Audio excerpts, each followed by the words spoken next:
On part en reportage. Partage de rencontres, partage d'informations, partage d'associations. C'est le repartage sur Radio 16, 99.2 dans le Gard et aussi en Ardèche. Aujourd'hui, nous repartons du côté de Génolac pour retrouver Pauline Roux, la libraire du village dont nous avions fait la connaissance lorsqu'elle a décidé de monter ce projet innovant, la librairie qui relie, mais qui relie avec un E, je précise. Bonjour Pauline. Bonjour. Bonjour. Très heureux de vous avoir à nouveau sur l'antenne de Radio 16. Alors, lorsque vous avez décidé en plein été 2024 d'en créer sur Génolac ce lieu de partage à la fois culturel, amical, convivial, vous saviez qu'il s'agissait d'un pari risqué. Où en êtes-vous aujourd'hui ? Eh bien, aujourd'hui, je suis très contente de ces 18 mois qui sont passés. Déjà parce que les chiffres vus avec ma comptable sont plutôt bons et positifs. Mmh. Et puis surtout parce que toutes les personnes qui fréquentent la librairie, enfin très nombreux sont ceux et celles qui me disent à quel point ce lieu leur fait du bien, à quel point ce lieu est important pour eux. Mmh. J'ai déjà des clients fidèles. Donc c'est un plaisir et puis c'est un bonheur d'exercer ce métier. Lorsque vous avez créé ça, vous avez senti quand même dès le départ qu'il s'agissait vraiment d'un besoin. Et donc aujourd'hui, oui. Fidéliser un public, c'est sûr que c'est une réussite. Oui, alors je pense que ça passe aussi par les nombreuses animations que j'ai menées durant l'année 2025 en particulier. J'ai fait le compte et j'ai été impressionnée moi-même par le nombre. J'arrive à 46 animations quand même. Sur l'année 2025, oui. Quand même. Mais là aussi, on a l'impression que vous vous démenez, vous vous remettez en question assez régulièrement pour innover en permanence. Car quand on a une librairie dans un petit coin comme Génolac, il faut innover en permanence. J'ai essayé d'innover effectivement en amenant des produits qu'on ne s'attend peut-être pas à trouver en librairie. Mmh. Comme par exemple des chaussettes. Ah oui. Et les chaussettes, elles ont beaucoup de succès. C'est vrai qu'elles sont assez sympas avec des visuels d'animaux. Elles ont beaucoup de succès. Et puis j'ai également des bâtons de marche qui sont fabriqués à Génolac par un artisan du village. Ah, très bien. Il m'a fait également des stylos en bois, des baguettes magiques. Puis il y a les pulses, ça c'est un peu plus classique, mais les pulses, ça marche très très bien aussi à la librairie. Alors, lieu de rencontre, puisque c'est aussi ce que vous avez voulu créer, un lieu où les gens se retrouvent, peuvent discuter, peuvent échanger. Oui. Ça marche aussi. Alors ça marche très très bien, justement, c'est ces animations dont j'ai parlé. Ce sont des rencontres auteurs, bien sûr, des ateliers d'écriture qui marchent très bien, qui sont animés par Marie-Paul Grimaldi, qui est une poétesse qui habite à Peyremal, pas très loin de Bessèges. Des rencontres aussi sur des thématiques qui sont proposées parfois même par certains de mes clients. J'ai un ancien professeur de philosophie qui m'anime de temps en temps des rencontres avec des sujets un peu philosophiques sur lesquels on réfléchit ensemble. Il y a également eu des animations pour les enfants. Oui, j'allais dire, il y a quand même un collège et une école élémentaire, une école maternelle sur Génolac. Oui, tout à fait. Voilà, donc et d'ailleurs, pour l'année 2026, on est en train de monter avec les 3 établissements scolaires une semaine de la lecture qui se tiendra en mai et où tous les élèves vont certainement passer à la librairie.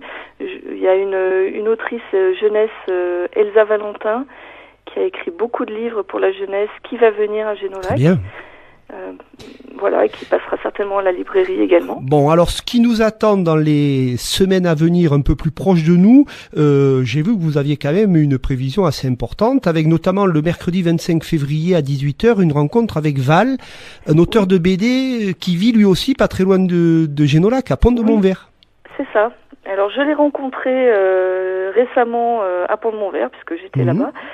Et c'était très sympa. Alors forcément, quand une libraire rencontre un auteur, elle a envie de l'inviter. Bien évidemment. Et c'est évidemment ce qui s'est passé. Il a répondu favorablement et je suis très contente parce que ces BD sont vraiment sympas. Ce sont des BD principalement humoristiques. Et je trouve qu'en ces temps, ça fait vraiment du bien ça c'est sûr. Pas plus tard qu'hier soir, j'en ai lu une. Et franchement, je me suis bidonnée du début à la fin. Donc là, on va parler en particulier de Jean-Michel, Border Folly, Oui. qui est une BD dans laquelle, en fait, il a mis en scène son chien, qui s'appelle Jean-Michel. D'accord. Et ce chien, qui est un Border Collie, oui. Voilà, il le fait devenir berger. Très bien. Et donc, il quitte la ville, qui est toute polluée, et il a envie de retrouver la nature, une vie plus saine. Et donc, il arrive sur un territoire qui ressemble fort au Mont Lozère. On reconnaît parfaitement les chaos granitiques, les maisons avec les toits en lauze. Et puis, il se rapproche de l'école de Birgit, la bergère. Et elle va comme ça lui montrer comment on mène un troupeau de D'accord. moutons. Et donc, c'est une série de gags dans lesquels on reconnaît le pays, le territoire, le Mont Lozère, le métier de berger également. Tout ça, c'est vu avec un œil humoristique, et puis ce qu'on ressent aussi, c'est qu'il y a beaucoup d'affection pour ce pays. Également. Oui, bien sûr. Un pays dans lequel il vit depuis peu de temps, je suppose. Depuis quelques années. Je crois que ça fait plus de 10 ans qu'il est installé. Et qu'il découvre au fur et à mesure. Voilà. Alors, le mardi 3 mars à 18h, là, on retrouve Marie-Paul Grimaldi, dont vous venez de nous parler, pour un atelier d'écriture. Alors, je fais juste une petite correction. Ça sera le mercredi 4 mars. Ah, le mercredi 4, d'accord. À 18h. On a changé ça tout récemment. D'accord. À 18h, voilà. C'est un atelier d'écriture mené par Marie-Paul, donc. Et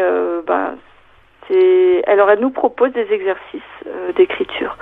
C'est vraiment l'idée d'entraîner les gens, de les mettre à l'aise avec l'écriture, pour ensuite, chez eux, se faire plaisir. C'est ouvert à partir de quel âge ? Alors, ça pourrait être ouvert à des jeunes. À des jeunes. On n'en a pas eu jusqu'à présent. Jusqu'à présent, ce sont surtout des adultes. Mais effectivement, il n'y a aucune contre-indication pour les enfants. D'accord. Le mercredi 11 mars à 18h, là, c'est une rencontre assez spéciale, mais qui risque d'être fort intéressante, autour de la figure de Hildegarde de Bingen, avec Marie-Lucie Dumas. Oui. Marie-Lucie Dumas, elle est historienne, elle habite aussi sur notre territoire. Voilà, oui. Elle a écrit de nombreux livres qui font l'histoire des villages, et notamment l'histoire de Génolac, que je vends très bien d'ailleurs. Et elle nous propose ce jour-là de réfléchir ensemble et de parler de Hildegarde de Bingen, qui est cette grande figure du Moyen-Âge.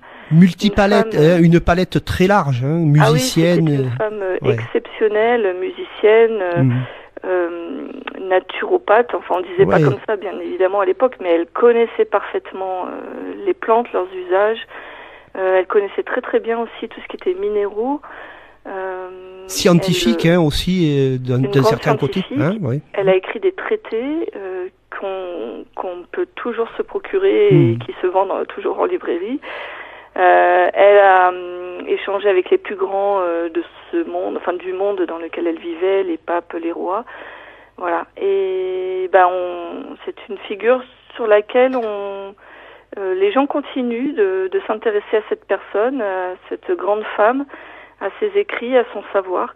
Et donc on va en parler tous ensemble. Et chacun peut venir avec ce qu'il connaît de cette grande personnalité pour échanger. Bien. On avait fait ça au début de la librairie avec Jeanne d'Arc. D'accord. Et ça avait été très très chouette.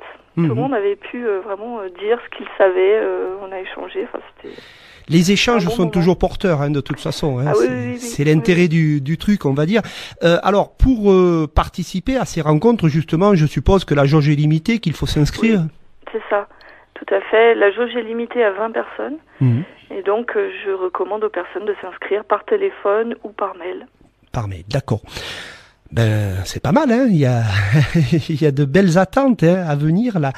Alors, au niveau livre, on peut tout trouver chez vous ? Oui. Alors, bien sûr, tout ce qui est nouveauté en littérature, les nouveautés en grand format ou en poche, tout ce qui est polar. J'ai évidemment un joli rayon jeunesse qui vont des livres pour les tout petits, les bébés, des livres en tissu, jusqu'aux livres pour les ados, les jeunes adultes. Et puis, il y a bien évidemment des BD, il y a tous les livres de vie pratique également, de sciences humaines. Oui, c'est... Oui, je pense que j'ai à peu près toute la palette. C'est pas mal, c'est pas mal.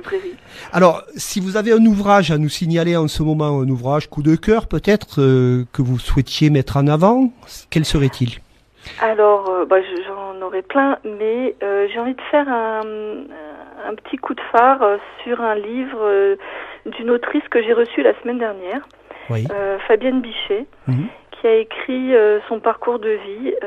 Donc le livre s'appelle « Moi, Fabienne B, mauvaise fille ». Ah oui. Et c'est un parcours de vie complètement remarquable, puisqu'elle part très mal dans la vie. C'est une enfant abandonnée qui passe d'institution en institution, qui est maltraitée dans ces institutions, extrêmement maltraitée, qui se retrouve à la sortie de ça, à 18 ans, quasiment embarquée dans un réseau de prostitution dans lequel elle manque de peu d'y laisser la vie. Elle se sauve de ça, elle s'enfuit, et elle va, parce qu'elle veut s'en sortir, finir directrice de casting pour le cinéma. Elle a travaillé avec les plus grands du cinéma. Donc voilà, c'est un parcours complètement incroyable. Il y a plein d'étapes aussi qu'elle raconte dans ce livre. Elle écrit très bien. Alors elle raconte des choses terribles, mais jamais dans le détail. Voilà, elle est capable d'évoquer et on comprend ce qui se passe. C'est une écriture assez directe, mais sans tomber dans le mélo, finalement. Non, tout à fait, voilà. Avec quand même des petits accents poétiques. Enfin, c'est très agréable à lire, oui. Et puis surtout, on est en admiration devant ce parcours. Et en l'ayant reçu, je peux vous dire aussi que c'est une femme qui est très simple. Elle était ici à la librairie comme chez elle. Elle a accueilli les gens comme si elle les connaissait. Enfin, c'était très chaleureux. Ça a été un très bon moment et j'ai vraiment envie de faire connaître cette personne. Bon, ben merci beaucoup Pauline. On essaiera bien sûr de parler régulièrement de votre activité sur Radio 16. Alors, pour nos auditeurs qui ne connaissent pas encore l'endroit, votre librairie se situe en plein cœur du village, dans la Grande Rue à Génolac. Oui. Et on peut aussi vous retrouver, je crois, sur les réseaux. Oui, j'ai une page Facebook qui s'appelle Libraire en herbe. D'accord. Voilà, bon, j'ai pas pu changer le nom malheureusement. Bon. Et sur Instagram, c'est La Librairie qui relie. Et La Librairie qui relie, avec un E à la fin, je précise encore. Tout à fait. Merci beaucoup Pauline et à très bientôt. Merci à tout le monde. Merci, au revoir. Vous pouvez réécouter ce reportage sur le www.radio16.net.